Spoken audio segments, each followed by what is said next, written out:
কথায় আছে না, আসলে সুখে থাকলে ভূতে কিলায়। আসলে ভূতে অনেক সময় নিজে এসেও কিলায়, আর আমরা অনেক সময় ভূতের কিলা নিতেও পড়ি। কিন্তু সুখে আপনি থাকলে আপনার ভূতে কিলাবে, মানে দেখা যায় কোনো ভূত বা দেখা না যায় সেরকম কোনো ভূত। যেমন দেখেন, এতক্ষণ সুখে ছিলাম আর আমার দেখেন এখন ভূতের কিলা নিতে পড়তে হবে। পড়লে কি হয়, বা ছোট মানে ভালো একটা রাস্তায় ছিলাম, সেখান থেকে পড়ছে এই ভাঙা একটা রাস্তায়। আর এই ভাঙা রাস্তায় পড়লে হবে কি, ক্ষতি হবে। আর গাড়ির ক্ষতি হলে আমার পকেটের ক্ষতি হবে। ওই যে বললাম না, সুখে থাকলে ভূতে কিলে, কতক্ষণ ভাই সুখে থাকবেন? একটা সময়ে এসে আপনিও ভূতের কিলা নিতে আপনাকেও পড়তে হবে।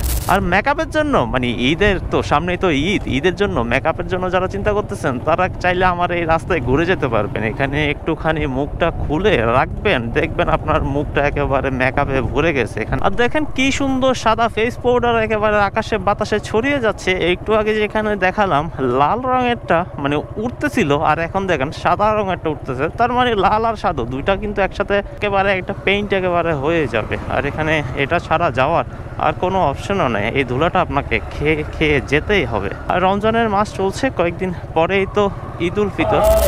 আর আছে এই মুহূর্তে রাউজান নওপাড়া। রাউজানে যে সকল ব্যস্ততম রাস্তাগুলো আছে তার মধ্যে নওপাড়া কিন্তু অন্যতম। ঈদের মার্কেটিংও তো চলছে, যার কারণে একেবারে ওটা আরো এক ধাপ এগিয়ে গেছে। আচ্ছা, আমরা আমাদের মূল টপিকে ফেরত আসি। আগে ট্রাকটা একটু ওভারটেক করে নিই, এরপরে মূল টপিকে ফেরত আসছিলাম।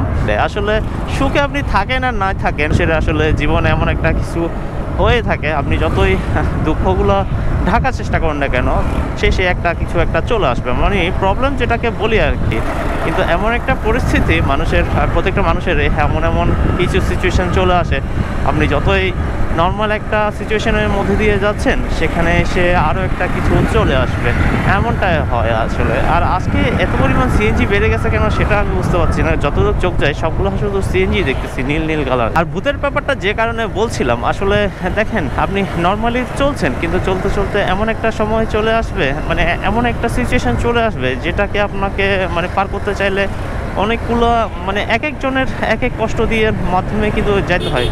যেমন দেখেন, আমিও এতদিন সুস্থ ছিলাম, কিন্তু মাঝখান থেকে আমারও শরীরের এমন একটা অসুবিধা হয়ে গেছিলো। যারা আমার সাথে কন্ট্যাক্টে ছিলেন তারা হয় কি পরিমাণে একটা খারাপ অবস্থার মধ্যে দিয়ে যাচ্ছিলাম, আর এমন পরিমাণ খরচ আসলে পরে সেটা বলা যায় না, যেটার জন্য এই কথাগুলো বলছিলাম। আমার নর্মালি দিনগুলো কাটছিল, কিন্তু কাটতে কাটতে এমন একটা অবস্থা হয়ে গেছিলো যে দাঁতের একটা সমস্যা, যাদের হয় তারা তো জানেনি, মানে দাঁতের প্রবলেমটা আসলে কীরকম, সেটা হইলে আসলে দুনিয়াদারি আর কিছুই ভালো লাগে না। তো ডাক্তারের কাছে গেলাম, ডাক্তার বলতেছে কি দাঁতটা ফেলে দিতে হবে। তো আসলে কাঁচা একটা দাঁত, মানে কিছুই হয় নাই দাঁতের, শুধু শুধু পেইন করতেছে। তো পরে জানতে পারলাম, অনেক ঘাটাঘাটি করে জানতে পারলাম যে এই দাঁতগুলো আসলে ওরকমই হয়, যাদের উঠছে তারা আসলে বলতে পারবেন, যেগুলোরে আক্কেল্লা দাঁত বলে আর কি। আর এই দাঁত ফেলতে গিয়ে হয়েছে আমার যত কাহিনী, মানে আসলে মন মানসিকতাগুলো ভালো রাখাটা আসলে অনেক টাফ হয়ে যায়। শরীরটা ভালো না থাকলে আপনি মনটা কীভাবে ভালো রাখবেন বলেন? আর এই আর কি, এগুলোর মধ্যে দিয়ে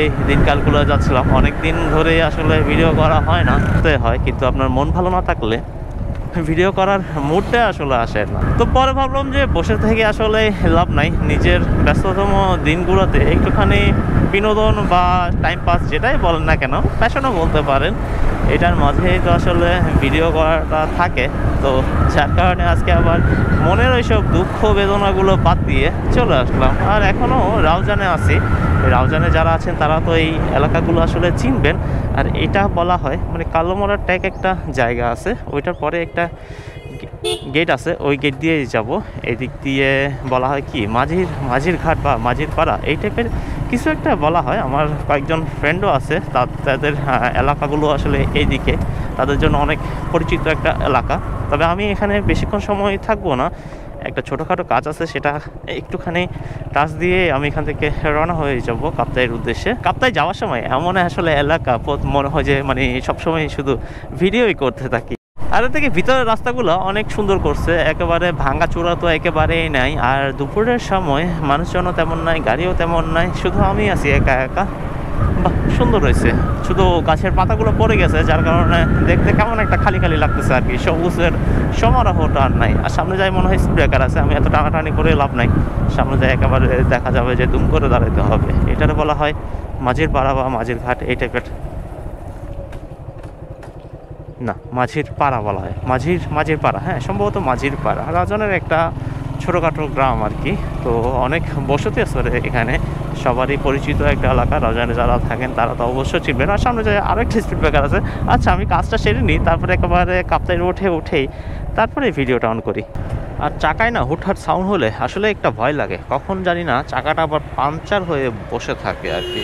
আর একটু অল্প একটু কাজ ছিল, সেগুলো শেষ করে আমরা আবার মেন রোডে উঠে গেলাম, অর্থাৎ মোহাম্মদ জামান বলে এটা রাস্তাটাকে। আর কাপ্তাই রাস্তায় উঠে গেলাম। আহারে, আজকে পুরো দিনটাই মানে সিএনজির চাপাই মনে হয় গেল আর কি। যখন থেকে বের হলাম তখন থেকেই একেবারে শুধু সিএনজি আর সিএনজি, অন্য গাড়ি আমি তেমন একটা দেখতে পাচ্ছিলাম না। আর এখানে বের হয়েও প্রথমে পেয়ে গেলাম সিএনজি।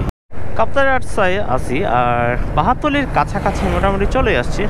আর কাভার ভ্যানগুলো তো বরাবরের মতো অসুবিধা আসলে একটা বাইকের জন্য বা অন্য গাড়ির জন্য অসুবিধা, কারণ সামনের রাস্তাটা আসলে দেখা যায় না গাড়ি আছে কি নাই সেই। আর প্রতিবারের মতোই অন্য জায়গায় গেলে তেমন একটা ভিডিও করা হয় না যতটা ভিডিও আমি কাপ্তাই যাওয়ার সময় করি। আসলে পরিবেশটাই এমন, মানে আপনার মন খারাপ থাকলেও অনেক সময় মনটা ভালো করা যায় এদিকের রাস্তাটা দেখলে আর কি। তো পাহাড়তলিতে চলে আসছি আমরা। আর সামনেই তো হচ্ছে ঈদ নিয়ে মার্কেটগুলো বেশ জমজমাট, যার কারণে মার্কেটগুলোকে অনেক পরিমাণে মানুষের ভিড় বর্তমানে থাকে। তো এখানেও তেমনটা মানে তার ব্যতিক্রম না, প্রচুর পরিমাণে মানুষ।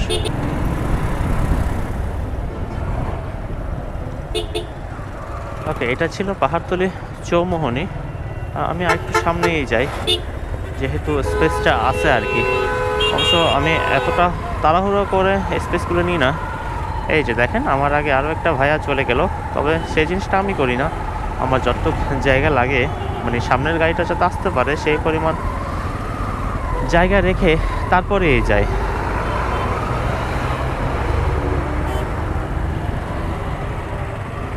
আজকে আমাদের মূল টপিকটা ছিল সুখ আর ভূতের সাথে আসলে কালাকালিটা নিয়ে। এখন আছি কোথায়? চট্টগ্রাম প্রযুক্তি বিশ্ববিদ্যালয়, আচ্ছা চুয়েডে। আচ্ছা, মাঝখানে অনেকগুলো আজাইরা কথা বলে ফেলছি, আসলে কথায় উঠছে আর কি, উঠছে আর বলছি। আর সামনে এই ট্রাকটার জন্য হতো আমি আসলে কিছু করতে পারতেছি না পারতেছি ডানে যাইতে, না পারতেছি বামে যাইতে। আচ্ছা, সামনে একটা সুযোগ নেওয়া যেতে পারে, সে যখন সোজা যাচ্ছে আমি এদিক দিয়ে যাই, ব্যাস হয়ে গেল। তার সাথে এত ঝামেলা করার দরকার কি? আর ইমাম পাঞ্জালি কলেজ আছে ডানে, বামে আছে একটা ইনকিউবেটর। এই যে দেখেন ডিমের মতো একটা সুন্দর একটা ইনকিউবেটর। সুখ আর ভূতের সাথে কেলাকেলি, মানে আসলে একটা মানুষ কখনোই ভালো থাকতে পারে না। আসলে তার যে কোনো একটা প্রবলেম চলে আসবে এবং সেটা ফেস করতে করতে সে একটু যখন ভালো দিকে যাবে তখন আরও একটা নতুন সমস্যা এসে হাজির হবে। তো আসলে এভাবেই চলতে থাকে সবার জীবন। আর সেইগুলো যখনই সেই ভূতটা চলে আসে না, মানে খারাপ সময়টা চলে আসে না, তখনই মানুষের মনটা আসলে ভালো থাকে না, মন মানসিকতা খারাপ হয়ে যায়। তো সবসময় যে ভালো থাকবে এমন তো না, মানুষের মাঝে হয়তো বা কয়েকটা দিন ভালো থাকার সুযোগটা আসে, এরপরেই তো ঝামেলা শুরু হয়ে যায়, মন খারাপ শুরু হয়ে যায়, ওই যে ভূতের কেলাকেলি। তো এমনটা হয়ে যায় অনেক সময়, আমরা নিজেরাই আসলে পড়ি ওই পরিস্থিতিতে, অনেক সময় পরিস্থিতিটা নিজেই আমাদের কাছে চলে আসে। কাপ্তাই জলবিদ্যুৎ না, কাপ্তাই জলবিদ্যুৎ তো না, আসলে এটা হচ্ছে তাপবিদ্যুৎ ক্রস করছি। আর আমি এখন কাপ্তাই যাব, আর রাঙ্গুনিয়াতে প্রবেশ করছি, রওজান শেষ। আর এই ছিল আজকের মতো আসলে কথাবার্তা। তো ভালো থাকবেন সবাই, ভিডিও ভালো থাকলে অবশ্যই ভিডিওতে লাইক করে যাবেন। আর আমার মতো যদি আপনার ভূতে কিলায় থাকে তাহলে তো জানাতে পারেন এই ভিডিওর কমেন্ট বক্সে। আর দেখা হবে নতুন কোনো ভিডিওতে, সে পর্যন্ত সবাই ভালো থাকবেন। আজকের মতো এখানে বিদায় নিচ্ছি, সুন্দর কাপ্তাই প্রবেশ করব, ভিউটা এনজয় করতে যাবো। আজকে কোনো আর ভিডিও করব না, ভিডিওটা এখানেই সমাপ্ত করছিলাম।